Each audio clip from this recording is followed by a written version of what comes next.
దేవుని పరిశుద్ధ నామమునకు మహిమ కలుగును గాక. రెండు చేతులు పైకెత్తి బిగ్గరగా స్తోత్రం చెప్దాం. హల్లెలూయా.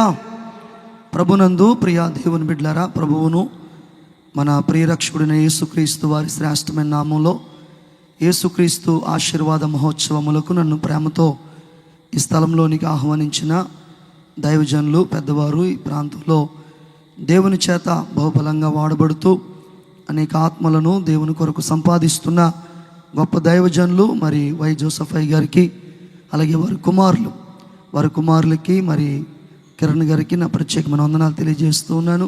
ఈ యొక్క సభకు విచ్చేసిన పెద్దలకు, చిన్నలకు, మరి ఆయా చోట్ల ఉండి వింటున్న ప్రతి ఒక్కరికి కూడా ప్రభు అయిన యేసుక్రీస్తు నామములో మీ అందరికీ వందనాలు తెలియజేస్తూ ఉన్నాను. యేసే అందరినీ ఆశీర్వదించును గాక. గట్టిగా స్తోత్రం చెప్దామండి. హల్లెలూయా. మరి దయచేసి నా వైపు చూస్తూ ఈ మాటలు వినాలని ప్రభుపేట మనవి చేస్తూ ఉన్నాను. మీ అందరూ కూడా చాలా శ్రద్ధగా, జాగ్రత్తగా ఈ సాక్ష్యాన్ని వినాలని ప్రభుపేట మనవి చేస్తున్నాను. పిల్లరా, ఒకప్పుడు పూర్తిగా నేను చనిపోయిన వ్యక్తినండి. నా కొరకు రోడ్డు మీద పాడి కట్టబడింది, శ్మశానంలో గొయ్యి తవ్వబడింది, అలాగే శవ స్నానం చేయించడానికి బిందెలతో నీళ్లు సిద్ధపరిచారు. కాసేపటికి తీసుకెళ్ళి పాతి పెడదామన్న సమయంలో సాక్షాత్తు యేసుక్రీస్తు ప్రభువారే ఆయన నోటి మాట ద్వారా చనిపోయిన వ్యక్తిని తిరిగి మరలా బ్రతికించారు. గట్టిగా దేవుని స్తోత్రం చెప్పండి. హల్లెలూయా. ఇది ఏ విధంగా జరిగిందో, ఏ రీతిగా జరిగిందో, ఆ మహాప్రభు నా జీవితంలో ఎటువంటి కార్యాన్ని జరిగించారో ఈ పూట సంపూర్ణంగా మీ ఎదుట ఈ సాక్ష్యాన్ని పెట్టడానికి ఇష్టపడుతూ ఉన్నాను. దయచేసి పరిశుద్ధ గ్రంథంలోంచి ఒక మాట దేవుని యొక్క వాక్యం చదువుకుందామండి. 103వ కీర్తన 4వ చరణం. 103వ కీర్తన 4వ చరణం చదువుదామండి గట్టిగా బిగ్గరగా. సమాధిలో నుండి నీ ప్రాణమును విమోచించుచున్నాడు. ఈ మాట నా జీవితంలో ఏం జరిగించిందో దయచేసి త్వరగా నా వైపు చూస్తూ జాగ్రత్తగా ఈ మాటలు వినాలి. మాది పశ్చిమ గోదావరి జిల్లా వీరవాసురం మండలం రాయికుదురు అనే గ్రామం అండి. ఆ గ్రామంలో మా తల్లిదండ్రులకు మేము 5 సంతానం. 5 కూడా మగపిల్లలమే, ఆడపిల్లలు లేరు. మా నాన్నగారు, మా అమ్మగారు చేసే వృత్తి లేకపోతే పని ఏంటంటే మగ్గం నేస్తూ ఉండేవారు, నేత నేస్తూ ఉండేవారు. మనకు కులాలతో పని లేదు, కానీ మీకు అర్థం అవడం కోసం కాస్తంత ఈ మాటలు వినడం కోసం చెప్తున్నాను. ఈ మాట, నేను పద్మశాలి కులానికి చెందినవాడిని. ప్రియమైన దేవుని బిడ్డలారా, దాదాపుగా మా నాన్నగారు, మా అమ్మగారు, మా తాతయ్య గారు అందరూ కూడా నేత పని మీద ఆధారపడి ఆ పనినే చేసుకుంటూ బ్రతికేవారు. కనుక ఆ దినాల్లో ఈ నేత కార్మికులు అనబడిన వారికి సరైన డబ్బులు ఉండేవి కాదు. ఎందుకంటే 9 చీరలు నేయడానికి 14 రోజులు పట్టేది. ఈ 14 రోజులు అయిపోయిన తర్వాత డబ్బులు ఎంత వచ్చాయంటే 250 రూపాయలు వచ్చాయి. ఈ 250 రూపాయలతో కుటుంబం గడవటం చాలా కష్టంగా ఉండేది. పిల్లరా, భయంకరమైన కరువు మమ్మల్ని ఏలుబడి చేస్తూ ఉండేది. కేవలం వారానికి ఒక పూట భోజనం చేస్తే మిగతా పూటలన్నీ కూడా పస్తులు ఉండేవాళ్ళం. పిల్లరా, మా మేనత్త రైస్ మిల్లో పనిచేసేది. ఆవిడ వస్తూ నూకలను తీసుకొచ్చి పిల్లరా మా అమ్మకి ఇస్తే మా అమ్మ ఉప్పేసి ఉడకబెట్టి ఇది ఉప్మారా అంటే నిజమే కావాలని చెప్పి అది తిని ఆ విధంగా మా జీవితాన్ని కొనసాగించుకుంటూ ఉండేవాళ్ళం. ఈ మాదిరిగా మా రోజులు, మా పరిస్థితులు కొనసాగుతున్న సందర్భంలో మా జీవితంలో ఎప్పుడైనా సంతోషపడిన సందర్భాలు ఉన్నాయనంటే కనుక ఈ పండుగలు వచ్చినప్పుడు మేము చాలా సంతోషపడేవాళ్ళం. కారణం ఏంటంటే ఈ నేత నేర్పించుకునే సావుకారులు అనబడిన వారు కాస్తంత డబ్బులు ఎక్కువ ఇచ్చేవారు. ఆ డబ్బులతో మా ఇంట్లో పిండి వంటలు చేసేవారు. ప్రియులరా, ఆ సమయంలో మేము అనుకునేవాళ్ళం ఇలాగే ఉంటే బాగుండు అనుకునేవాళ్ళం. ప్రియులరా, మా మగ్గాన్ని అంత ఇప్పేవాళ్ళం, కాళ్ళకు పట్టుకెళ్ళేవాళ్ళం, శుభ్రంగా కడిగేవాళ్ళం. ఒక మూలన పెట్టి నానా రకాలుగా అలంకరించి నీవే మా దేవుడు అని ఆ మగ్గాన్ని ఆరాధించేవాళ్ళం. మగ్గాన్ని ఆరాధించిన వాళ్ళు బ్రతుకులు బాగుపడలేదు, జీవితాలు బాగుపడలేదు. పరిస్థితులు అలాగే కొనసాగించబడతా ఉన్నాయి. ఇలాంటి పరిస్థితుల్లో ప్రియమైన దేవుని బిడ్డలారా, మా జీవితంలో మా నాన్నగారు మమ్మల్ని పెంచడం కోసం చాలా కష్టపడేవారు. మా ఊరికి 7 కిలోమీటర్ల దూరంలో దగ్గులూరు అనే ఒక ఊరు ఉంది. అది భీమవరానికి, పాలకొల్లుకి మయంగా ఉంటుంది. అక్కడ ఈ నేతకి నూలుకి రంగులు అద్దడం అనే పని నేర్పిస్తున్నారంటే మా ఊరు నుంచి ఒక 10 మంది వెళ్ళారు. ఆ 10 మందిలో మా నాన్నగారు కూడా వెళ్ళారు. 10 రోజులు అక్కడ పని అయిపోయిన తర్వాత మా నాన్నగారు ఇంటికి వచ్చేస్తూ ఉంటే ఆ యజమాని గారు మా నాన్నగారిని పిలిచి 300 రూపాయలు చేతిలో పెట్టారు. మా నాన్నగారు ఆశ్చర్యంగా ఆయన వైపు చూస్తూ ఉన్నారు. ఏ బాబా అలా చూస్తున్నామంటే, అదేనండి ఈ 300 రూపాయలు ఈ 10 రోజులు పనిచేసినందుకు ఇచ్చారా అంటే, లేదు రోజుకు 300 రూపాయలు ఇస్తాను, నువ్వు బాగా కష్టపడితే ఇంకెక్కువ డబ్బులు ఇస్తానని చెప్పారు.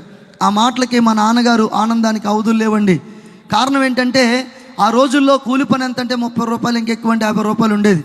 కానీ అని 300 రూపాయలు చేతిలో పడగానే చాలా సంబరపడిపోతూ ఆనందపడతారు. శనివారం అండి పాలకొల్లో మార్కెట్ జరుగుతుంది. నేరుగా మార్కెట్కి వచ్చి ఒక సంచి నిండా రైస్ తీసుకొని, మరొక సంచి నిండా కాయగూరలు సరుకులు తీసుకొని, పిల్లల సాయంత్రం 5 ఆ టైం వస్తూ ఉంది. అంత దూరంలో కనబడతా ఉన్నారు. మా అమ్మగారు చూస్తూ ఉన్నారు. మా నాన్నగారిని చూడగానే మా అమ్మ ఏడుస్తూ ఉంది. దగ్గరికి వచ్చిన తర్వాత అడుగుతున్నారు, ఎందుకు లక్ష్మి ఏడుస్తున్నా, ఏం జరిగిందని అంటే, మా అమ్మ చెప్తా ఉంది, ఇలాంటి ఒక రోజు నా జీవితంలో వస్తుందని కానీ నేను చూస్తానని కానీ ఎప్పుడు అనుకోలేదండి అని చెప్తా ఉంది. కారణం ఏంటంటే, ప్రియమైన దేవుని బిడ్డలారా, మా మా అమ్మగారు మా చేతికి ₹10 ఇచ్చి కొట్టు దగ్గరికి వెళ్ళి మంచుని పట్టరా, కారం పట్టరా, ఉప్పు పట్టరా అంటే, ఆ కొట్టు వాళ్ళు ప్రియులరా ఆ డబ్బులు మా మొఖాన్ని వేసి కొట్టేవారు. ఏమత్తా ఇట్లకి అని చెప్పి ఎంత వస్తే అంత ఇవ్వండి అని బతిమాలుకుని తెచ్చుకున్న సందర్భాలే తప్ప ఏనాడు కూడా మంచిగా తీసుకొచ్చిన పరిస్థితులు మా జీవితంలో లేవు. కాబట్టి ఆ రోజున అంత రీతిగా తీసుకురావడం, అంత సమృద్ధిగా తీసుకురావడం మా జీవితంలో మాకు చాలా సంతోషం అనిపించింది. ఆ రాత్రి మంచి వంట చేశారు. 5గురిని లైన్గా కూర్చోబెట్టి చక్కగా భోజనం పెడుతూ మా అమ్మ చెప్తుంది, రే నిన్న మొన్నటి వరకు నూకలతోనే మీకు కడుపు నింపుకున్నారు, కానీ ఈ పూట మంచి భోజనం దొరికింది కనుక చాలా శ్రద్ధగా తినాలరా, ఒక మెతుకు కూడా వదలకూడదని అంటుంటే ఒక పక్క కన్నీళ్ళే మాకు ఆ అన్నంలో పడతా ఉన్నాయి. కారణం ఏంటంటే, నిన్న నూకలు అన్నమే తిన్నాం, మొన్న నూకలు అన్నమే తిన్నాం, కానీ ఈ పూట మనకి సమృద్ధిగా దొరికింది, ఇలాగే ఉంటే బాగుండు, ఇలాగే జరిగితే బాగుండు అనుకుంటూ ఓ పక్క ఏడుస్తుంటే ఆ కన్నీళ్ళే అన్నంలో పడితే వాటిని ముద్దలుగా చేసి తింటూ దాదాపుగా ప్రియులరా ఆ రోజులు చాలా సంతోషంగా ఆనందంగా గడిపాయి. ఇలాగే ఉంటే బాగుండు అనుకున్నాం, కానీ ఆ ఆనందము ఆ సంతోషం ఎన్ని రోజులు ఉందంటే కేవలం 3 నెలల ముచ్చటగానే మిగిలిపోయింది. కారణం ఏంటంటే, మా నాన్నగారితో పాటు తమ్ముడుగురు పనికి వెళ్ళేవారు. పని అయిపోయిన తర్వాత వారి ఇంటికి వస్తూ మా ఊరు రావాలంటే లంకల కోడేరు అని ఒక సెంటర్ ఉంటుందండి. ఆ సెంటర్లో ఇప్పుడంటే ఎక్కడ పడితే అక్కడ బ్రాందీ షాపులు ఉన్నాయి, కానీ అప్పట్లో సారా దుకాణాలు ఉండే, నాటు సారా తీసి అమ్మేవారు అనమాట. ఈ తమ్ముడుగురు కూడా ఆ సారా దుకాణంలోకి వెళ్ళి త్రాగుతుంటే మా నాన్నగారు బయట కూర్చునేవారు. ఒక రోజున అన్నారు, నువ్వు బయట కూర్చోవడం ఎందుకు, మాతో పాటు లోపల రమ్మని చెప్పి నెమ్మదిగా ప్రియులరా వారు త్రాగుతుంటే మా నాన్నగారు చూస్తున్నారని చెప్పి నెమ్మదిగా ఆ త్రాగుని మా నాన్నగారికి అలవాటు చేయడం ప్రారంభించారు. వారు కొద్దో గొప్ప త్రాగి ఇంటికి వచ్చి భార్య బిడ్డలతో బాగానే ఉండేవారు, కానీ మా నాన్నగారు విపరీతంగా త్రాగుతూ ఆయన చేతిలో ఉన్న డబ్బులన్నీ అక్కడే చెల్లాచెదురుగా జల్లేసి అక్కడున్న వారందరికీ కూడా త్రాగుడు పోయిపిస్తూ ప్రియులరా అతి కొద్ది రోజుల్లోనే వేరే త్రాగుబోతుగా మా నాన్నగారు మారిపోయారు. మా నాన్నగారికి ఒక సైకిల్ ఉండేదండి, మాత్రం వెడల్పున బల్ల సైకిలు. ఆ సైకిల్ త్రొక్కుంటూ మా ఊరు రావాలంటే లంకల కోడేరు సెంటర్ రైల్వే ట్రాక్ దాటి రావాలన్నమాట. ఆ ట్రాక్ దాటిన తర్వాత ఆ డొంకల్లో పడిపోతే రాయకుదురు నుంచి పాలకొల్లు నుంచి రాయకుదురు వెళ్ళి వచ్చేవారు ఎవరు ఉంటే, అది మాకు తెలిసిన వారు ఉంటే వారు చెప్పేవారు, పలానా చోట మీ తమ్ముడు పడిపోయాడు మా మేనత్ చెప్తే మా మేనత్ మాకు చెప్పేది. 5 కిలోమీటర్లు నడుచుకుంటా వెళ్ళి పడిపోయిన బల సైకిల్ తీసుకుని వాళ్ళు వీళ్ళ సాయం పట్టుకొని ముందు మాత్రమే ఆ బలమే పడుకోబెట్టి తల చేత్తో పట్టుకొని ఒక దిక్కు మొక్కు లేని అనాథ శవనాలు తీసుకొస్తారో అలా ఇంటికి తీసుకొచ్చేవాళ్ళం. ఇంటికి తీసుకొచ్చి నూతుగడ కూర్చోబెట్టి బింది మీద బింది నీళ్లు పోసి మత్తు దిగేదాకా నీళ్లు పోసి మత్తు దిగిన తర్వాత తల్లలుగురం కూర్చొని ఏడ్చేవాళ్ళం. నాన్న నిన్నటిదాకా డబ్బులు లేవని ఏడ్చాం, నిన్నటిదాకా ఆకలిని ఏడ్చాం, ఈ పూట ₹4 తీసుకొస్తున్నాం, కడుపు నిండా అన్నం తింటున్నాం, ఇదేంటి పరిస్థితి నాన్న అంటే మా నాన్నగారు మన ఎత్తిమే చెప్పేవారు, ఇంకెప్పుడు త్రాగని ఇదే చివరి రోజు అనేవారు. కానీ సాయంత్రానికి త్రాగుడికి వెళ్ళిపోతూ ఉండేవారు. పిల్లలు ఇలాంటి భయంకరమైన పరిస్థితి మా కుటుంబంలో ఏర్పరచబడింది. అదే సమయంలో గవర్నమెంట్ వారు మమ్మల్ని ప్రేమించి 3 సెంట్లు స్థలం ఇచ్చారు. చుట్టూ వాళ్ళు ఫౌండేషన్ వేశారు. పిల్లరా కొన్ని గోళ్ళ కట్టుకోమని చెప్పి డబ్బులు ఇస్తే ఆ డబ్బులను కూడా మా నాన్నగారు త్రాగుడికే ఉపయోగించేశారు. ఇక మా నాయనమ్మగారు అమ్మగారు ఇక చేసేది ఏమీ లేక తాటాకులతో ఇల్లు కట్టారు. అది ఎలా ఉండేదంటే, ఎండ కాస్తే లోపలంతా ఎండే ఉండేది, వాన కురిస్తే లోపలంతా వర్షమే ఉండేది. అర్ధరాత్రి వర్షం వస్తే మా అమ్మగారు మమ్మల్ని అందరినీ ఒక మూలక చేర్చి తాను మాత్రం వర్షం తడుస్తూ కోడి తన పిల్లల్ని ఏ రీతిగా రెక్కల కింద భద్రపరుస్తుందో అలాగుని మమ్మల్ని భద్రపరుచుకుంటూ వస్తూ ఉండేది. ఈ మాదిరిగా మా రోజులు గడుస్తూ ఉన్నాయి, మా దినాలు ముందుకు వెళ్తూ ఉన్నాయి. మా ఊర్లో చేనేత కార్మిక సొసైటీ అని ఒకటి ఉందండి, ఇప్పటికే ఉంది. అక్కడ కొంతమంది ఉద్యోగస్తులు పనిచేస్తూ ఉండేవారు. వారు మా ఇంటికి వచ్చారు. మా వాతావరణం అంతా చూసి, వీడు చూస్తే త్రాగుబోతు అయిపోయాడు, పిల్లల్ని చూస్తే చెట్టుకోకరిని పుట్టుకోకరిని వదిలేశాడు, మనమే ఏదో ఒకటి చేద్దామని చెప్పి వాళ్లే సందాలు పోజేసుకుని గవర్నమెంట్ దగ్గర నుంచి లోన్ రప్పించి గోళ్ళ కట్టడం ప్రారంభించారు. గోళ్ళ పూర్తయిపోయి పైన వాసాలు వేశారు. బంగాళా పెంకి రప్పించి గుమ్మాలో పెట్టి మా నాన్నగారిని పిలిచి అన్నారు, సత్యనారాయణ నీకేమాత్రం కొంచెమైనా సిగ్గు అనేది ఉంటే కనుక ఈ బంగాళా పెంకిని వేయించి గృహప్రవేశం చేయరా, ఎందుకు నీ ఇష్టానుసారంగా త్రాగి భయంకరంగా బ్రతుకుతావంటే మా నాన్నగారికి చాలా బాధ కలిగిందండి. మాదొక కాలనీ అనమాట. ప్రతి ఇంటికి వెళ్ళి మా నాన్నగారు అప్పు అడుగుతూ ఉన్నారు. ఎందుకంటే ఆ కప్పునేసి ఆయన ₹1000 అడిగాడు. ఎక్కడికి వెళ్ళినా కూడా రూపాయి అప్పు పుట్టట్లేదు. ప్రతి ఒక్కరు కూడా పొమ్మనేవారు తప్ప కనీసం రూపాయి ఇచ్చేవాళ్ళు ఎవరు ఉండేవారు కాదు. మా కాలనీ అంత తిరిగాడు, ఎక్కడ డబ్బులు పుట్టలేదు. మా ఊర్లో ప్రియులరా సుబ్బారాయుడు గారని ఒక 10 ఎకరాల పొలం కలిగిన ఒక ఆసాం ఉన్నారండి. ఆయన దగ్గరికి వెళ్ళి, అయ్యా ఒక 1000 రూపాయలు ఇస్తారా, మీ బాకీ వెంటనే తీర్చేస్తారంటే ఆయన అన్నారు, ఏం తీసుకొచ్చావు, బంగారం తీసుకొచ్చావా, కాగితం తీసుకొచ్చావా అని అడుగుతూ ఉన్నారు. అవుంటే ఎక్కడి దాకా ఎందుకు వస్తానండి, మీరు ఇస్తే ఊరకనే ఇచ్చినట్టు అని అడుగుతూ ఉండుంటే ఆయన అన్నారు, ఏదైనా ఒక వస్తువు తాకట్టు పెట్టుకోకుండా డబ్బులు ఇవ్వడం జరగదు, వెళ్ళిపోమని చెప్పారు. సాయంత్రం వరకు మా నాన్నగారు అరుగు మీద కూర్చున్నారు. సాయంత్రం 6 గంటలకు ఆయన పొలం వెళ్ళడానికి అడుగు బయటెడితే మా నాన్నగారు ఆయన కాళ్ళు పట్టుకుని, అయ్యా మీరు తప్ప వేరే ఆధారం లేదండి మాకు, కాస్తంత దయచేసి పెద్ద మనసు చేసుకుని ఒక 1000 రూపాయలు ఇవ్వండి బాబు అని బతిమాలుతూ ఉంటుంటే మా నాన్నగారిని ఇలా పైకి లెగదీసి అంటున్నారు, నీ దగ్గర నిజంగా ఏమైనా తాకట్టు పెట్టడానికి లేవా అని అడిగితే, నిన్న కాక మొన్నేనండి నా త్రాగుడికి నా భార్య మంగళసూత్రాలు కూడా తాకట్టు పెట్టేశానండి, కాబట్టి ఏమీ లేవండి అని చెప్తా ఉన్నారు. అలా చెప్పినప్పుడు ఆయన అడుగుతూ ఉన్నారు, నీకు ఎంతమంది కొడుకులనని. మా నాన్నగారు చెప్పారు, నాకు 5 కొడుకులండి. సరే ఒక పని చేయి, నీ ఇంట్లో పెద్ద కొడుకుగా ఎవరైతే ఉన్నారో ఆ వ్యక్తిని తీసుకొచ్చి నా దగ్గర తాకట్టు పెట్టు అని అనగానే, ప్రియమైన దేవుని బిడ్డలారా, మా నాన్నగారు పరుగుని ఇంటికి వచ్చారు. అప్పటి వరకు మా నాన్నగారికి ఏం తెలుసు అంటే ఏదో వస్తువులను తాకట్టు పెట్టడం వచ్చు, కానీ ఆయన ఇచ్చిన ఆలోచన ఏంటంటే మనుషులను కూడా తాకట్టు పెట్టవచ్చు అనే ఆలోచన ఇచ్చారు. ఇక ఏమాత్రం ఆలస్యం చేయకుండా ఇంటికి వచ్చి ఇంట్లో ఉన్న పెద్ద కొడుకు చేయబట్టుకుని బరబర ఈడ్చుకుంటూ వెళ్తున్నాడు. ఎక్కడ తీసుకెళ్తున్నావు నన్ను అడుగుతుంటే కనీసం మాట కూడా సమాధానం చెప్పలేదు. తీసుకెళ్ళి ఆ సుబ్బారాయుడు గారికి అప్పగించారు. ఆయన వెంటనే డబ్బులు ఇచ్చారు. ఎందుకు డబ్బులు ఇచ్చారు ఈ అబ్బాయికి తెలియదు, ఎందుకు తీసుకొచ్చారో కూడా తెలియదు. మా ఊర్లోనండి మండువా లోగులిల్లని మయంగా ఖాళీ ఉండి చుట్టూ 14 గదులు ఉంటాయి. ప్రియులరా, బంగారం తాకట్టు పెడితే బీరువాలో పెడతారు, ఏదైనా వస్తువు తాకట్టు పెడితే ప్రియులరా ఏ పరుపు కిందో లేకపోతే ఏ కాగితం అయితే పరుపు కింద పెడతారు. కానీ మనిషిని ఏం చేస్తారంటే ఇంట్లో పని మనిషిగా ఉపయోగిస్తారు. తెల్లవారుజామున 4 గంటలకు లేపేవారు, ప్రతి గది తడిగొట్టు పెట్టి తిడమని చెప్పేవారు, అంట్లు తోమని చెప్పేవారు, బట్టలు ఉతకమని చెప్పేవారు. ఇవేమీ చేత కాకపోతే కొట్టేవారు, తిట్టేవారు. పోన్లే కష్టపడి పని చేస్తే కడుపై నిండుతుందేమని కష్టపడి పని చేస్తుంటే ఉదయం మిగిలింది రాత్రి పెట్టేవారు, రాత్రి మిగిలింది మరుసటి రోజు పెట్టేవారు. ఇలాగనే రోజులు గడుస్తూ ఉన్నాయి ప్రియులరా. ఇలాగ ఎండాకాలం వచ్చిందండి. ఎండాకాలంలో మామిడి పళ్ళు సీజన్ కదా, ఒక డజన్ మామిడికాయలు తెచ్చుకుని డైనింగ్ టేబుల్ పెట్టుకున్నారు.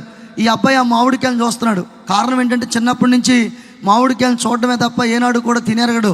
ఎందుకంటే తెచ్చిన పరిస్థితులు ఇంట్లో లేవు కనుక ఒక మామిడికాయ ఇస్తారు, చాలా జాగ్రత్తగా తినాలి. చిన్నప్పటి నుంచి కూడా నా జీవితంలో మామిడికాయ తినలేదని ఆ తలుపు పక్కన నిలబడి ఎప్పుడు ఇస్తారన్నట్టుగా ఎదురు చూస్తూ ఉన్నాడు. వారు ఒక్కొక్కటి కట్ చేసి తిన్నారు తప్ప మామిడికాయ కాదు కదా, మామిడికాయ మొక్క కూడా పెట్టలేదు. ఏడుస్తూలా నిలబడ్డాడు. ఒరేలా రారని దగ్గర పిలిచి వారు తిని పడవేసిన ఎంగిలి తొక్కలు టెంకలన్నీ ఒక ప్లేట్లో వేసి దీన్ని శుభ్రం చేసుకురా అంటే ఆ ప్లేట్ తీసుకుని వెనక భాగంలోకి వెళ్ళి ఎక్కెక్కిపడి ఏడుస్తూ కనీసం ఒక మామిడికాయ తినడానికి కూడా నోచుకోలేని ఇంత దౌర్భాగ్యమైన బ్రతుకాన్ని బాధపడుతూ వారు తిని పడవేసిన ఎంగిలి తొక్కలు ఏవైతే ఉంటాయో అవి తింటూ ప్రియులరా, ఈ పూటకు ఒక మామిడికాయని రుచి చూడగలిగాను అని సంతృప్తి చెందిన ఆ వ్యక్తి ఎవరో కాదు, నేనే ఆ వ్యక్తిని ప్రియులరా. మా నాన్నగారు ప్రియులర విపరీతమైన త్రాగుడికి అలవాటు పడిపోయి మా కుటుంబ పరిస్థితులు ఏమైపోతున్నాయో, మా జీవితం ఎలా ఏమైపోతుందో పట్టించుకున్నంత భయానకమైన పరిస్థితుల్లో నన్ను 1000 రూపాయలకి మా ఊర్లో ఆయన దగ్గర తాకట్టు పెట్టడం జరిగింది. అయితే ప్రియులరా, మా పరిస్థితులు మా జీవితంలో ప్రియులరా అక్కడ ఎలా ఉంటుందంటే సంవత్సరానికి ఒకసారి చాలా పెద్ద పండుగ జరుగుతుంది. అది జరిగినప్పుడు ఏం చేస్తారంటే ఇంట్లో ఉన్న పని మనుషులను కానీ పాలేర్లు కానీ ఇంటికి పంపించేస్తారు. ఆ రోజు నన్ను కూడా నువ్వు ఇంటికి వెళ్ళిపోవచ్చు బాబు అన్నారు. చాలా సంతోషం అయిపోయింది. సాయంత్రం 7 అవుతూ ఉంది. 2 జతల బట్టలు తీసుకొచ్చి నా చేతికి ఇచ్చారు. ఒక జత బట్టలు కట్టుకోమన్నారు, మరొక జత బట్టలు సంచిలో పెట్టుకోమన్నారు. పిల్లలు ఈ కొత్త బట్టలు చూడగానే సంవత్సరం పడిన కష్టాన్ని మర్చిపోయాను. కారణం ఏంటంటే మేము బట్టలు నేసేవాళ్ళమే ప్రియులరా, తాణులు నేసేవాళ్ళం, చీరలు నేసేవాళ్ళం, అలాగే ప్రియులరా ఇంకా మరి లుంగీలు నేసేవాళ్ళం, చాలా నేసేవాళ్ళం. మరి మా అదృష్టం ఏంటి తెలిసేది కాదు. అందులోంచి ఒక ముక్క కట్ చేయించుకొని చొక్కా కుట్టించుకోవటం ఎరగం. ఎప్పుడు కూడా చీరల్లో ఒక చీర మా అమ్మగారు ధరించడం ఎప్పుడు చూడలేదు ప్రియులరా. అటువంటి పరిస్థితిలో ఆ రోజు 2 జతల బట్టలు చూడగానే చాలా సంతోషం అయిపోయింది. ఒక జత బట్టలు సంచిలో పెట్టారు, మరొక జత బట్టలు కట్టుకోమన్నారు. 30 రూపాయలు జేబులో పెట్టి ఇంటికి వెళ్ళిపోమని చెప్పారు. ఇలాగే రోడ్డు ఉంది. సాయంత్రం 7:30 టైం అవుతూ ఉంది. చాలా సంతోషంగా ఉంది.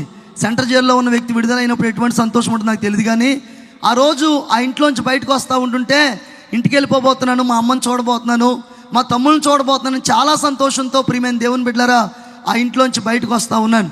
అలా బయటకు వస్తున్న సమయంలో నా ఎదురుగుండా లైటింగ్ కనబడతా ఉంది, ఖర్జూర పండు కనబడతా ఉంది, ఆ బుడగలు అమ్ముతూ ఉన్నారు. 30 రూపాయలు జేబులో ఉన్నాయి, 30 ఆలోచన మధ్యలో ఉన్నాయి. మా అమ్మకి ఏం తీసుకెళ్ళాలి, తమ్ముళ్ళకి ఏం తీసుకెళ్ళాలని ఆలోచించుకుంటూ అడుగులు ముందుకేస్తూ ఉన్నాను. కాస్త దూరం వెళ్ళేటప్పటికీ నా ముందుకి ఒక వ్యక్తి వచ్చి నిలబడ్డారు. ఎవరని చూస్తే ఎవరో కాదు, మా నాన్నగారే. నాన్న నా కోసమే వచ్చావా, నన్ను తీసుకెళ్తాకు వచ్చావా అని చాలా సంతోషపడుతూ ఆనందపడుతూ దగ్గరికి వెళ్ళి మా నాన్నగారిని గట్టిగా పట్టుకున్నానండి. అప్పటికే మా నాన్నగారు బాగా త్రాగేస్తున్నారు.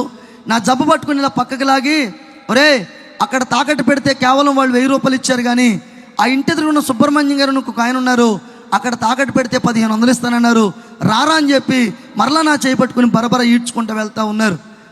మా నాన్నగారు కాళ్ళు పట్టుకుని బతిమాలుతూ ఉన్నాను. ఒకసారి విడిచిపెట్టి నాన్న, ఇంటికి వెళ్ళి అమ్మని తమ్ముళ్ళని చూసి నువ్వేం చేయమంటే అది చేస్తాను, ఎలా ఉండమంటే అలా ఉంటాను, కాకపోతే ఈ పూటకు ఒక్కసారి విడిచిపెట్టినానని ఎంత బ్రతిమలాడినా కూడా కనికరించకుండా తీసుకెళ్ళి ఆ సుబ్రహ్మణ్యం గారు ఆయనకు అప్పగించారు.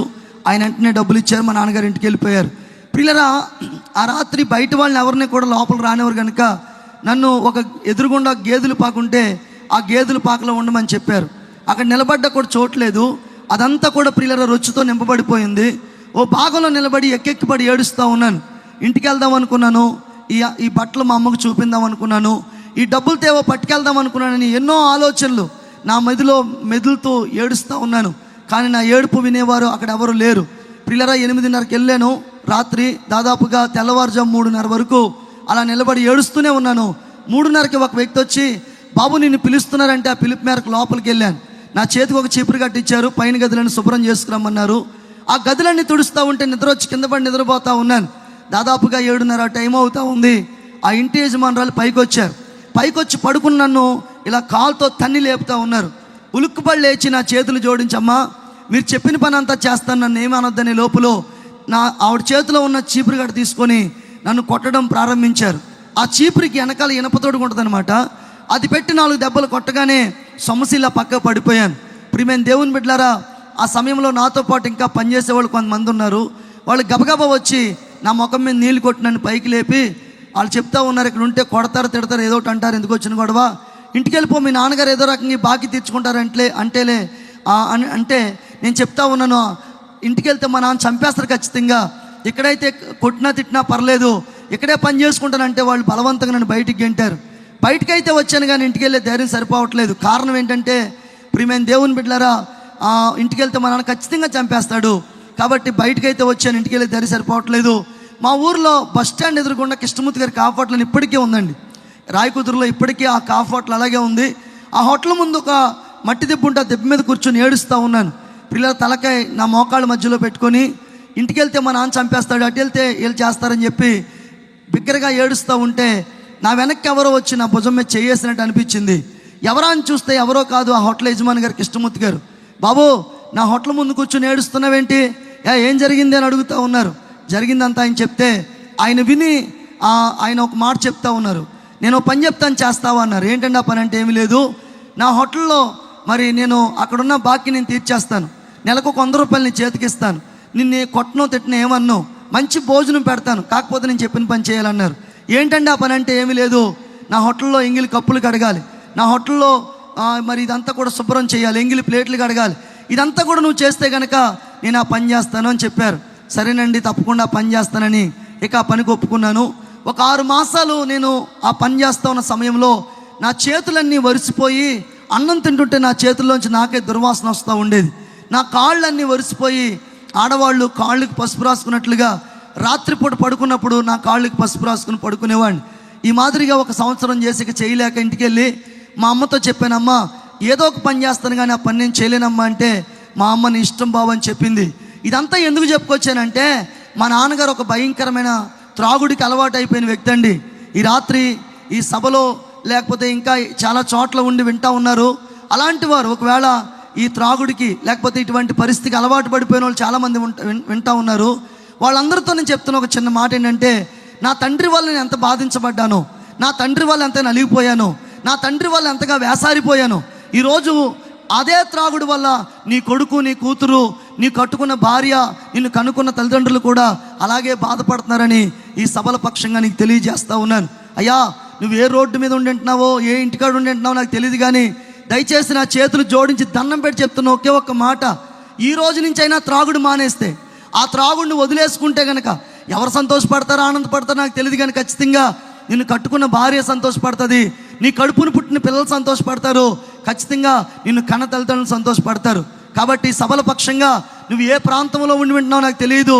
అయ్యా, ఆ త్రాగుడికి కనుక అలవాటు పడిపోయి ఆ త్రాగుడిని ధ్యేయంగా పెట్టుకుని బ్రతుకుతున్నట్లయితే నీ కాళ్ళు పట్టుకుని బతిమాలుతా ఉన్నాను. ఈ రాత్రి నుంచైనా, ఈ రోజు నుంచైనా ఆ త్రాగుడు మానేయడానికి ప్రయత్నం చేయాలని, మానేయాలని ఈ సభల పక్షంగా నీకు మనవి చేస్తూ ఉన్నాను. ప్రియులారా, నేను ఇంటికి వెళ్ళాను. మా అమ్మతో చెప్పానమ్మా, ఏదో పని చేస్తానంటే సరే నీ ఇష్టం బాబు అని చెప్తే, నేను ఏలూరు పంపుల చెరువు దగ్గర తాపీ పనికి వెళ్ళానండి. ఉదయకాల సమయంలో మరి నేను సిమెంట్ బస్తా నెత్తి మీద పెట్టుకొని పైకి వెళ్ళి పైన సిమెంట్ బస్తా వేసి కింద దిగుతున్నాను. ఆ మెట్లు దిగుతున్న సమయంలో ముఖం తిరిగిపోయి ఇలా కింద పడి ప్రియమైన దేవుని బిడ్డలారా పక్కగా పడిపోయాను. అలా పడిపోగానే ఒక్కసారి బళ్ళున వాంతి అయిపోయింది. అది మామూలు వాంతి కాదు, చాలా రక్తం నా నోట్లోంచి బయటపడింది. ఆ రక్తం చూడగానే సొమ్మసిల్లి పక్కకు పడిపోతే అక్కడున్న వాళ్ళందరూ గబగబా వచ్చి నా ముఖమయ్యా కడిగి, ఇదేంటి ఇంత రక్తం కక్కున్నాడు, నోట్లోంచి ముక్కుల్లోంచి రక్తం వచ్చేస్తుందని చెప్పి అక్కడ ఒక ఆర్ఎంపీ డాక్టర్ గారు ఉండి తీసుకెళ్ళారు ఆ డాక్టర్ గారి దగ్గరికి. ఆ డాక్టర్ గారు నన్ను చూడగానే గుర్తుపట్టి అన్నారు, బాబు పెద్ద హాస్పిటల్కి అక్కడికైనా తీసుకెళ్ళిపోండి, నేను చూడను, ఎందుకంటే ఇతనికి ముక్కుల్లోంచి నోట్లోంచి కూడా బ్లడ్ వచ్చేస్తూ ఉంది, లోపల ఏదో జరిగిపోయింది మొత్తం మీద, ఎక్కడైనా పెద్ద హాస్పిటల్ తీసుకెళ్ళిపోండి అంటే ఏలూరు ఆశ్రమ హాస్పిటల్ తీసుకెళ్లారు. ఉదయం 9:30 తీసుకెళ్లారండి. సాయంత్రం 5:30 వరకు ఈ గుండెకు ఈ భాగంలో, ఈ ప్రాంతంలో ఇదంతా కూడా వాళ్ళు వైద్య సంబంధమైన పరీక్షలు చేస్తూ ఉన్నారు. దాదాపుగా ఉదయం 9:30 దగ్గర నుంచి సాయంత్రం 5:30 వరకు కూడా చాలా పరీక్షలు చేస్తూ ఉన్నారు. అలా పరీక్షించిన తర్వాత వాళ్ళు ఒక రిపోర్ట్ తీసుకొచ్చి ఇచ్చారు. ఏంటి ఆ రిపోర్ట్ అంటే, ఈ గుండెకు ఈ భాగంలో ఒక భయంకరమైన క్యాన్సర్ గడ్డ ఉంది లోపల. అది ఇప్పటి వరకు ఈ అబ్బాయి కూడా తెలియదు. కానీ ఇప్పుడు ఏం జరిగిందంటే ఆ గడ్డ లోపల పగిలిపోయింది. అది పగిలిపోవడమే కాదు, ఇదంతా పుండుగా కూడా మారిపోయింది. ఇప్పుడు ఆ పగిలిపోయిన గడ్డను మేము పరిశీలన చేస్తే అదంతా కూడా క్యాన్సర్ కణాలతో నిండిపోయింది. ఇది ఫైనల్ స్టేజే అయిపోయింది ఇక పరిస్థితి. కాబట్టి ఈ అబ్బాయి మహా బ్రతికితే 15 రోజులు ఎక్కువ బ్రతకడు, ఎందుకంటే గడ్డ లోపల పగిలిపోయింది, ఇదంతా స్ప్రెడ్ అయిపోయింది. ఇతడు దగ్గినా తుమ్మినా నోట్లోంచి రక్తం పడుతూ ఉంటుంది, ముక్కుల్లోంచి రక్తం వస్తూ ఉంటుంది. కాబట్టి మేము చెప్తున్నాం, మహా అయితే 15 రోజులు ఎక్కువ బ్రతకడు, చనిపోతాడని డాక్టర్ గారు చెప్పారు. ఆ మాటలు విన్న మా మేస్త్రి గారు, ఇదేంటండి ఇంత ఆరోగ్యవంతుని పట్టుకొని, బలంగా ఉన్న వ్యక్తిని పట్టుకొని ఏదో గడ్డ పగిలిపోయింది, ఇదంతా పుండుగా మారిపోయింది అంటారు. లేదు లేదు, ఏదైనా ఒకవేళ రిపోర్ట్లు ఏమైనా మారిపోనియేమో ఒకసారి చూడండి అని చెప్తా ఉన్నారు. ఆ మాటలకి ప్రియులరా మా మేస్త్రి గారు, ఆ డాక్టర్ గారు నన్ను పిలిచారు, బాబు ఇలా రా అని చెప్పి. దగ్గరికి వెళ్ళిన తర్వాత ఆయన చెప్తా ఉన్నారు ఏమనంటే, ప్రియమైన దేవుని బిడ్డలారా, ఆయన చెప్తా ఉన్నారు, నీ పేరేంటి అని అడిగారు. నా పేరు చెప్పాను. నా పేరు ఆదామురాజు కంటే ముందు ఆదినారాయణ అండి. ఆదినారాయణ అనబడిన ఈ వ్యక్తి యొక్క రిపోర్ట్స్ ఏం చెప్తున్నాయంటే, ఈ గుండెకు ఈ దిగువ భాగం ఈ ప్రాంతంలో ఒక గడ్డ పగిలిపోయింది లోపల. కాబట్టి ఇతను మహా బ్రతికితే 15 రోజులు ఎక్కువ బ్రతకడు, చనిపోతాడని చెప్పారు. ఆ మాటలు విన్న మా మేస్త్రి గారు గజగజ వణుకుపోతూ, ఓ 10,000 రూపాయలు ఖర్చు పెడతానండి, కాస్తంత వైద్యం చేస్తారా అన్నారు. ఆయన అన్నారు, 10,000 కాదు కదా, 10 లక్షలు ఖర్చు పెట్టిన ఇతను బాగుపడ్డు, తీసుకెళ్ళిపోమని చెప్పారు. ఇంటికి తీసుకొచ్చేసారు. మా అమ్మగారికి అప్పచెప్పారమ్మా, నీ కొడుకు ఎంతో భయంకరమైన మరి రోగంతో బ్రతుకుతున్నాడు, కాబట్టి ఎప్పుడు చేస్తాడో తెలియదు, జాగ్రత్తగా చూసుకోండి అని చెప్పి వెళ్ళిపోయారు. మా అమ్మగారు కూడా ఒక పక్క పడిపోయి, ప్రియులరా నన్ను ఒక మంచమే పడుకోబెట్టి ఇక ఏడవడం మొదలుపెట్టింది. ఇలాంటి రోగం నీకు వచ్చిందేంట్రా, 4 రూపాయలు సంపాదించి తీసుకొచ్చి కుటుంబాన్ని పోషిస్తున్నావని నీవు ఇలా ఆలోచిస్తూ ఉంటే ఇలా వచ్చిందంటే మా అమ్మ భయంకరంగా ఏడుస్తూ ఉంది. అయితే మంచం మీద పడ్డాను ప్రియులరా. ఇక ఆ రోజు మొదలుకొని ఇక నా జీవితం ఎలా మారిపోయిందంటే, దగ్గితే అంతంత రక్తం పడుతూ ఉండేది, నోట్లోంచి ముక్కుల్లోంచి రక్తం వచ్చి ఒక గిన్నె పెడితే ఆ గిన్నెలో వాంతులు చేసుకుంటూ ఉండేవాడిని. ఓ 10 రోజుల వరకు మా అమ్మగారు వచ్చేవారు, అన్నం తినిపించేవారు. 10 రోజులు అయిపోయిన తర్వాత మా అమ్మగారి దగ్గర రావడం మానేశారు. ఇలాంటి బరకం ఒకటి తీసుకొచ్చి, ఇదే నా మంచం అయితే ఇలా మంచం చుట్టూ ఆ బరకం కట్టేశారు.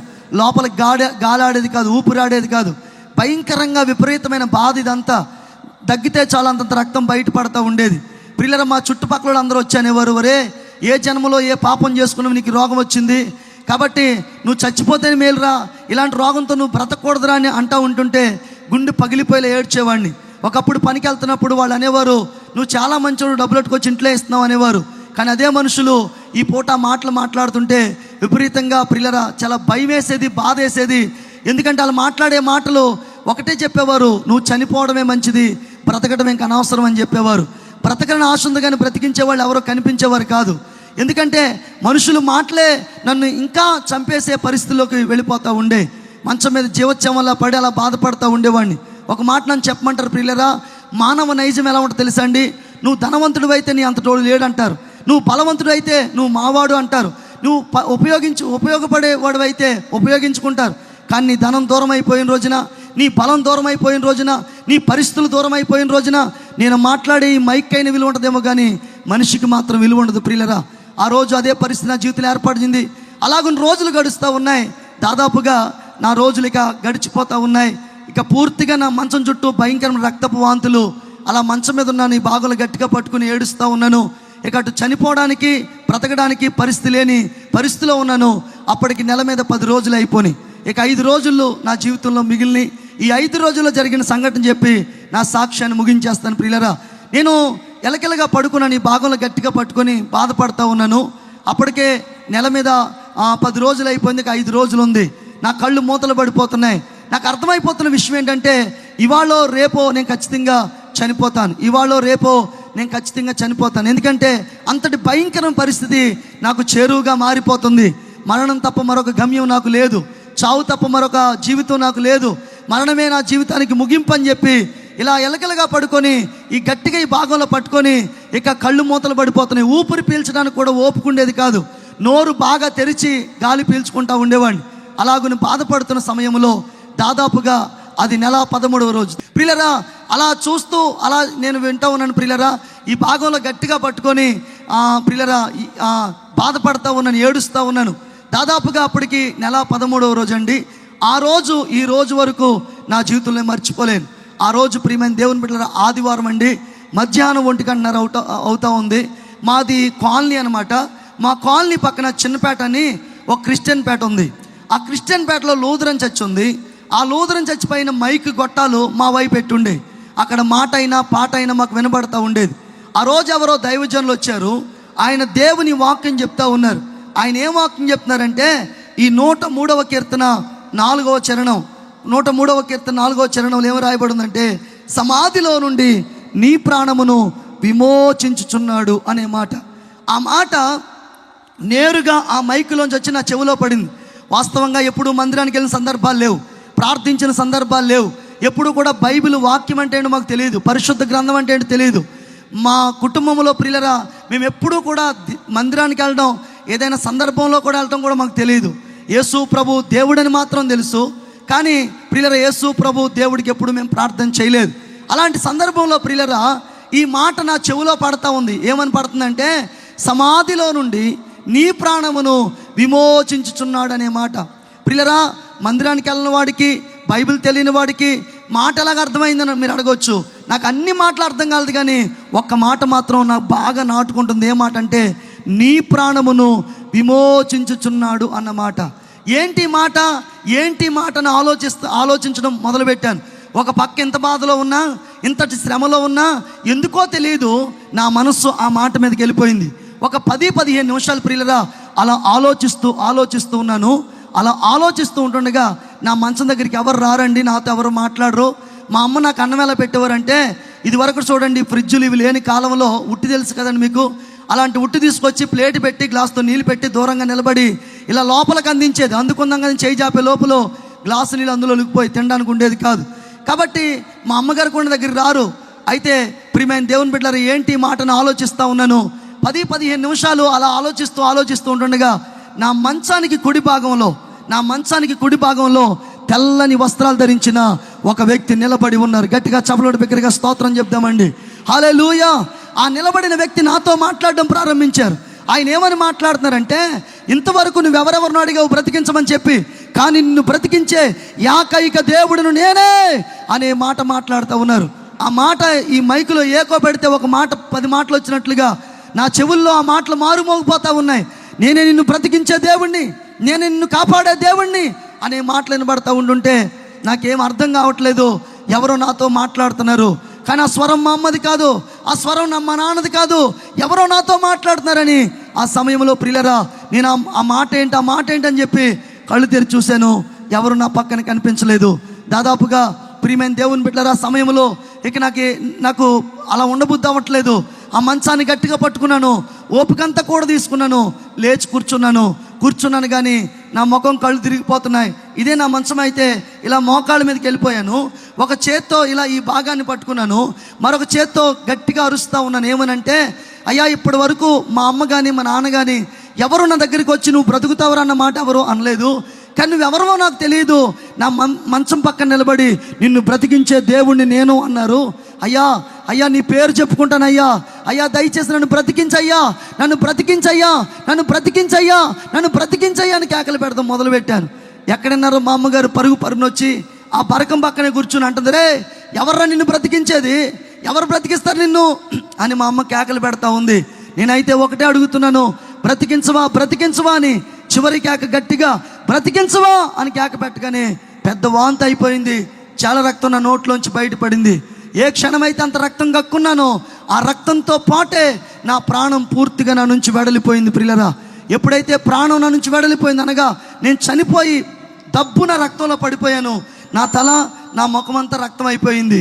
ఆ సమయంలో మా అమ్మగారు ఆ మంచం పక్కనే ఆ బరకం పక్కనే కూర్చున్నారు కనుక నాకు అప్పుడు దాకా కేకలు పెట్టినోండు, అప్పుడు దాకా అరిసినోడిని, అప్పుడు దాకా మాట్లాడినోడిని ఎప్పుడైతే అలా ఆగిపోయానో ఆ బరకం తీసి చూసేటప్పటికి నేను పూర్తిగా చనిపోయానంటండి. నా ముక్కులు గడయ్యే చేతులు పెట్టి చూసి నా ఇదంతా కూడా చూసి ప్రియులరేక మా అమ్మగారు బయటికి వెళ్ళి చెప్తా ఉన్నారు, నా పెద్ద కుమారుడు చనిపోయాడు, ఆదినారాయణ చనిపోయాడని చెప్పి అందరికీ చెప్తే అందరూ వచ్చేసారండి. మా ఇంటి పక్కన మారీ గారని ఒక ఆయన ఉండేవారండి. ఆయనే నేను చనిపోయిన వార్త వినగానే గెళ్ళ తీసుకొచ్చాడు, తాడు తీసుకొచ్చారు, కొండ తీసుకొచ్చారు, పిడకలు తీసుకొచ్చారు, రోడ్డు మీద పాడి కట్టడం ప్రారంభించారు. మరి కొంతమంది అయితే శ్మశానంలో గొయ్యి తవ్వడానికి వెళ్ళారు. ప్రియులరా, ఇవన్నీ జరుగుతూ ఉన్నాయి. ఊళ్ళో బంధువులు వచ్చేసారు. ఏమండి అన్ని పనులు జరుగుతున్నాయి. సాయంత్రం 5:30 ఆ టైం అయిపోతూ ఉంది. వాస్తవంగా 5వ సాంప్రదాయ ప్రకారంగా 6 లోపులో శవాన్ని తీసుకెళ్ళి మరి పాతి పెట్టాలి కనుక అందరూ అన్ని పనులు చేస్తూ ఉన్నారు. అలాంటి సమయంలో 5:30 టయానికి జరుగుతున్న పరిస్థితి ఏంటంటే నేను పూర్తిగా రక్తపు మడుగులో ఉండిపోయాను. నా ముఖము నా తలంత రక్తం అయిపోయింది. ఇలా ఉండిపోయి చనిపోయాను ప్రియులరా. ఆ సమయంలో ప్రియులరా నా ఆత్మ ఒక చీకటి బిలాములో ఇరుక్కుపోయినట్టు కనబడతా ఉంది. కన్ను కుట్టుకున్నా కనబడినంత చీకటి. ప్రియులరా చీకటిలోకి ఎలా వచ్చిందో తెలియదు కానీ చిన్నపాటి వెలుగు వచ్చింది. గట్టిగా చప్పలోడు బిగ్గరగా స్తోత్రం చెప్దామండి. హల్లెలూయా. ఆ వెలుగు రాగానే ఆ చీకటంతా కనుమరుగైపోయింది. పట్టపగల వెలుగు నాకు కనబడతా ఉంది. ఆ వెలుగులో నిర్మలమైన ఆకాశం కనబడుతుంది. ఆ ఆకాశంలో ఒక మబ్బు కానీ మేఘం కానీ ఏమీ లేదండి. కానీ ఆ ఆకాశము తల్లున ఒక మెరుపు మెరిసింది. ఆ మెరుపుల మధ్యలోంచి రక్తముతో మిళితమైన ఒక హస్తము కిందకి దిగి వస్తూ ఉంది. గట్టిగా చప్పలోడు బిగ్గరగా స్తోత్రం చెప్దామండి. హల్లెలూయా. నేను చూస్తున్నాను ప్రియులరా, ఆ హస్తము రక్తముతో మిళితమైపోయింది. నా దగ్గరికంట వచ్చింది, ఈ భాగంలో తాకింది. ఏ క్షణమైతే ఆ హస్తం వచ్చి ఈ భాగంలో తాకిందో చచ్చిపోయిన నేను సజీవుడిగా మరలా బ్రతికాను. గట్టిగా దేవునికి స్తోత్రం చెప్దామండి. హల్లెలూయా. కళ్ళబొల్లి మాటలు కల్పనా కథలు చెప్పాల్సిన అవసరం లేదండి. జిల్లా చెప్పాను, ఊరు చెప్పాను, ఏమంటే చేసే వృత్తి కూడా చెప్పాను. కారణం ఏంటంటే నేటికి మా వీధిలో మా ప్రాంతంలో ఉన్నవాళ్ళు, నేను మా ఊరు వెళ్ళినప్పుడు ప్రియులరా ప్రతి ఒక్కరు చెప్పే మాట, ఒకనాడు ఈడు చచ్చిపోయాడు కానీ యేసు ప్రభు దయ వల్ల బ్రతికాడని. గట్టిగా దేవునికి స్తోత్రం చెప్పండి. హల్లెలూయా. ఆ రీతిగా ప్రభువై ఆ హస్తము తాగ్గానే సంపూర్ణంగా ప్రియులరా నేను బ్రతికాను. మొదటిగా నాకు జరిగిన పరిస్థితి ఏంటంటే నా కళ్ళు తెరవబడ్డాయండి. నా శరీరం అంతా కూడా వాస్తవంగా పూర్తిగా ఎవరో లేపితే లేచే పరిస్థితి నాది. కానీ ఎప్పుడైతే హస్తం తాకిందో ఆ రక్తంలో పడిపోయిన నేను నాకు నేనే దిగ్గున లేచాను. గట్టిగా దేవునికి స్తోత్రం చెప్పండి. నా నడినెత్తి మొదలుకొని అరిపాదం వరకు ఏదో ఒక బలమైన శక్తి నాలోనికి రావడం ప్రారంభించింది. గట్టిగా దేవునికి స్తోత్రం చెప్తామండి. హల్లెలూయా. ప్రియులరా నాకు ఏమనిపిస్తుందంటే ఇదంతా రక్తం, ఇదంతా కూడా పరిస్థితి, నేను ఇక్కడ ఉండలేను, బయటికి వెళ్ళిపోవాలి ఖచ్చితంగా అని చెప్పేసి నేను చాలా ఇది అయిపోతూ ఉన్నాను. కానీ బయట నుంచి ప్రియులరా నాకెవరు రావట్లేదు ఇంకా. అయితే నేను లోపలుండి నేను ఏమనుకుంటా ఉన్నానంటే ఖచ్చితంగా నేను బయటికి వెళ్ళిపోవాలని చెప్పి ప్రియమైన వాళ్ళ అరవాలనిపిస్తూ ఉంది. ఏమనంటే నేను బ్రతికాను, నేను బ్రతికాను, నేను బ్రతికాను అని కేకలు పెట్టాలనిపిస్తుంది కానీ నా నోరు పెగలట్లేదు. సరే ఆ సమయంలో బయట నుంచి కొన్ని మాటలు వినబడుతున్నాయి. ఏమనంటే నువ్వెళ్ళరా అనుకుంటున్నారు కానీ వాళ్ళు ఎవరు లోపల రావట్లేదు. సరే వాళ్ళు ఎలాగో వచ్చేలేరు, నేనే వెళ్ళిపోతానని చెప్పి ఆ బరకం తీసుకుని నడుచుకుంటా వీధిలోకి వెళ్ళిపోయాను. దేవునికి స్తోత్రం చెప్పండి గట్టిగా.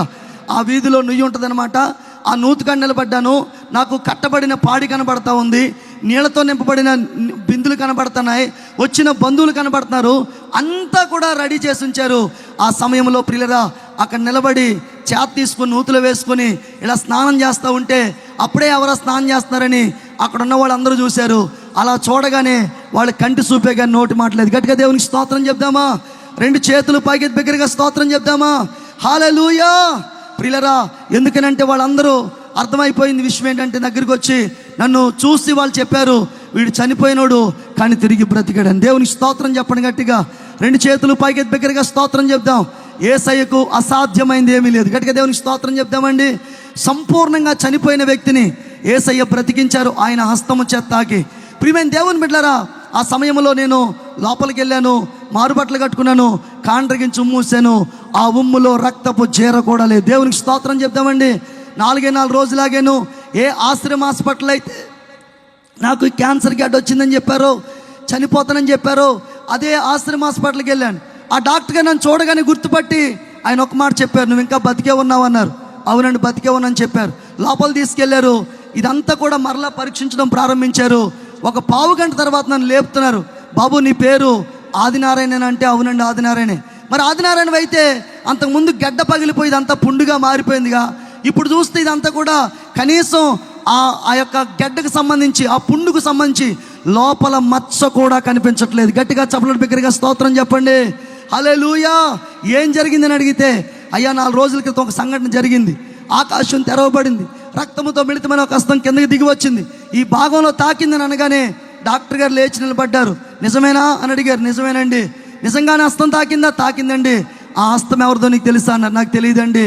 ఎప్పుడు వినలేదా అన్నారు. ఎప్పుడు వినలేదండి. ఆ హస్తము నజరేయుడైన యేసుదే. గట్టిగా చప్పట్లు బిగ్గరగా స్తోత్రం చెప్దాం. హల్లెలూయా.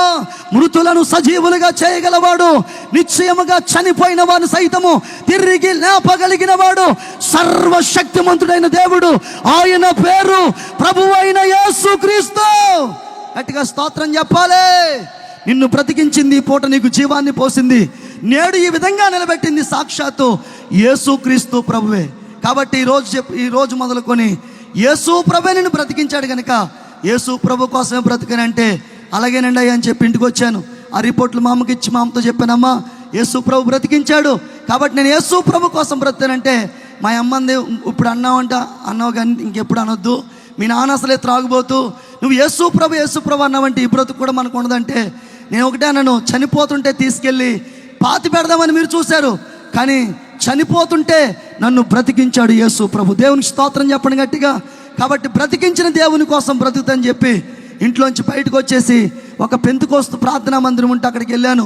ఆ పాస్టర్ గారు నన్ను చూసి ఒకే ఒక మాట అన్నారు, బాబు ఇదంతా చెప్పిన తర్వాత నువ్వెక్కడ నిలబడినా ఈ మాట చెప్పునానా, యేసయ్య కోసమే చెప్పానంటే, అలాగే ప్రియులరా ఆయన కూడా తిరుగుతూ ఆయా ప్రాంతాలు వెళ్ళి యేసు ప్రభు వారు ఎంత గొప్ప కార్యం చేశారో, ఎలాగ చేశారో చెప్తా ఉంటే కొన్ని వందల మంది యేసే దేవుడని వెంబడించడం ప్రారంభించారు. దేవునికి స్తోత్రం చెప్పండి. చివరి 4 మాటలు చెప్పి నేను ముగించేస్తాను ప్రియులరా. ఎప్పుడైతే అలాగా అనేకులు వస్తూ ఉన్నారు, అయితే మా అమ్మగారు మా నాన్నగారు రావట్లేదు. ఒకరోజు తెల్లవారుజామున గుళ్ళో పడి ప్రార్థన చేస్తూ ఉంటే నా పక్కన ఇంకొక ఆయన ప్రార్థన చేస్తున్నారు. ఎవరని చూస్తే ఎవరో కాదు, మా నాన్నగారు.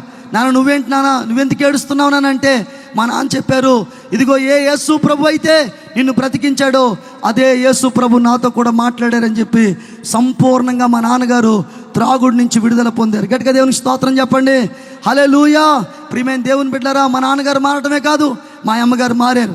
మా అమ్మగారు మారటమే కాదు, మా కుటుంబం అంతా మారిపోయి నేను నా ఇంటి వారము యెహోవానే సేవించదమనే ఆ సంపూర్ణమైన వాగ్దానము అక్షరాల 100% నా కుటుంబం పట్ల నెరవేర్చారు. గట్టిగా దేవునికి స్తోత్రం చెప్పండి. ఒకప్పుడు చనిపోయిన వ్యక్తినండి, సంపూర్ణంగా మట్టిగా మారిపోయిన వ్యక్తిని, కానీ యేసయ్య తన మహా ఉన్నతమైన కృపను బట్టి నన్ను బ్రతికించడమే కాదు నా కుటుంబాన్ని రక్షించారు. దేవునికి స్తోత్రం చెప్పండి. మా నాన్నగారు బాగా త్రాగి అందరం తిట్టేవాడు, కానీ ఎప్పుడైతే బైబిల్ పట్టుకుని మందిరంకి వెళ్తా మొదలెట్టాడో మా వీధిలో ఉన్న 30 కుటుంబాలు మారిపోయాయండి. దేవునికి స్తోత్రం చెప్పండి గట్టిగా. హల్లెలూయా. అలాగును ప్రియమైన దేవుని బిడ్డలారా, కేవలం నన్ను బ్రతికించడమే కాదు, నా కుటుంబాన్ని మార్చడమే కాదు, నా వీధి వారిని కూడా మార్చారు. ప్రభు నన్ను దేవుని పనికి పిలిచారు. నాకు చదువు లేదండి, ఏమీ చేత కాదు, కానీ 150 కీర్తనలు ప్రియులరా, ఏ హస్తమైతే నన్ను బాగు చేసిందో అదే హస్తము ద్వారా ప్రభు నాకు ఈ కీర్తనలు నేర్పించారు, బైబిల్ నేర్పించారు. ఆ తర్వాత సేవకు నన్ను పిలిచారు. సేవలో ప్రభు అయిన యేసుక్రీస్తు వారి సేవలో వాడుకునే కృప ప్రభు ఇచ్చారు. గట్టిగా దేవుని స్తోత్రం చెప్పండి. హల్లెలూయా. 1998 సంవత్సరం నవంబర్ 18వ తారీఖున యేసుక్రీస్తు ప్రభుని సొంత రక్షణగా అంగీకరించి నీటి మూలంగా బాప్తిసం తీసుకుని పరిశుద్ధాత్మ అభిషేకం పొందుకొని ప్రియులారా మా పాస్టర్ గారి దగ్గర 4 సంవత్సరాలు ఉన్నాను. ఆ తర్వాత నాకు 2002 మే 2 వివాహం జరిగింది. చక్కటి భార్యను ప్రభు నాకు ఇచ్చారు. నేను ఇప్పుడు భీమవరం పక్కన ఏలంపూడి అనే గ్రామంలో సేవ చేస్తున్నాను. క్యాన్సర్ వ్యాధితో చనిపోయిన వ్యక్తినండి యేసయ్య నాకు వివాహం చేశాడు. 2 పిల్లలను ఇచ్చాడు. ఇప్పుడు మా పాప డిగ్రీ ఫస్ట్ ఇయర్ చదువుతుంది, మా బాబు ఇంటర్ ఫస్ట్ చదువుతున్నాడు. చక్కటి కుటుంబం కలిగి ప్రియులారా ఇలా గనులైన దైవజనులు ఏ ప్రాంతాన్ని పిలిస్తే ఆ ప్రాంతానికి వెళ్ళి నాకు ఒకటే చేతనవునండి, నేను ఆరాధించే దేవుడు చేతకాని వాడు కాదు, సజీవుడైన దేవుడు. గట్టిగా దేవునికి స్తోత్రం చెప్పండి. నేను ఆరాధించే దేవుడు సారం లేని వాడు కాదు, సర్వశక్తిమంతుడు. దేవునికి స్తోత్రం చెప్తామా? హల్లెలూయా. ఈ రీతిగా పల్లెలు పట్టణాలు అనేక ప్రాంతాలు వెళ్ళి ఈ సాక్ష్యం చెప్తా ఉంటే ఇప్పటి వరకు 30 మంది క్యాన్సర్ రోగులు బాగుపడ్డారు. గట్టిగా దేవునికి స్తోత్రం చెప్పండి. ఎలా బాగుపడ్డారంటే నేను ఎత్తిమే చేసి ప్రార్థన చేస్తే కాదండి, ఏ మైకులోంచి అయితే ఒక మాట వచ్చి నన్ను బాగు చేసిందో ఇలా సాక్ష్యం చెప్తానికి వెళ్ళినప్పుడు ఆ ప్రాంతంలో ఆ గ్రామంలో ఆ మైకులు ఎట్టినప్పుడు ప్రియులరా అనేకులు ఆ మంచాల మీద ఉండి భయంకరమైన యాత్ర ఉన్నప్పుడు నిశ్చయముగా యేసయ్య వారిని బాగు చేశాడు. గట్టిగా దేవునికి స్తోత్రం చెప్దామా? 2 చేతులు పైకి బిగ్గరగా స్తోత్రం చెప్దామా?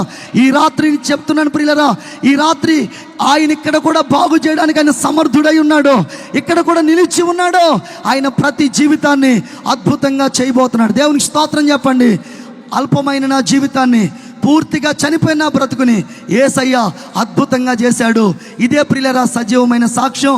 నా జీవితంలో యేసయ్య చేసిన కార్యం. ఈ రాత్రి ఎవరైతే ఆయన మీద విశ్వాసం ఉంచుతున్నారో, యేసు కావాలని కోరుకున్నారో, యేసయ్య రావాలని కోరుకున్నారో, యేసు దేవుడని నమ్ముతున్నారో, ఈ రాత్రి మీ జీవితంలో కూడా ఇలాంటి అద్భుతము చేయడానికి ఆయన సంసిద్ధంగా ఉన్నాడు. నమ్మితే గట్టిగా సభలో స్తోత్రం చెప్దామా? హల్లెలూయా. యేసయ్య జీవితాన్ని మార్చేవాడు, యేసయ్య జీవితాన్ని అద్భుతంగా చేసేవాడు, యేసయ్య గొప్ప కార్యాలు జరిగించేవాడు. కనుక ఈ రాత్రి ఈ సభలో ఉన్నవారే కాదు కానీ ఈ శబ్దయంత్రం ద్వారా అనేక చోట్ల వింటున్నారు వారందరినీ కూడా యేసయ్య అద్భుతంగా మార్చి గొప్ప కార్యము చేయునుగాక. ఆమేన్.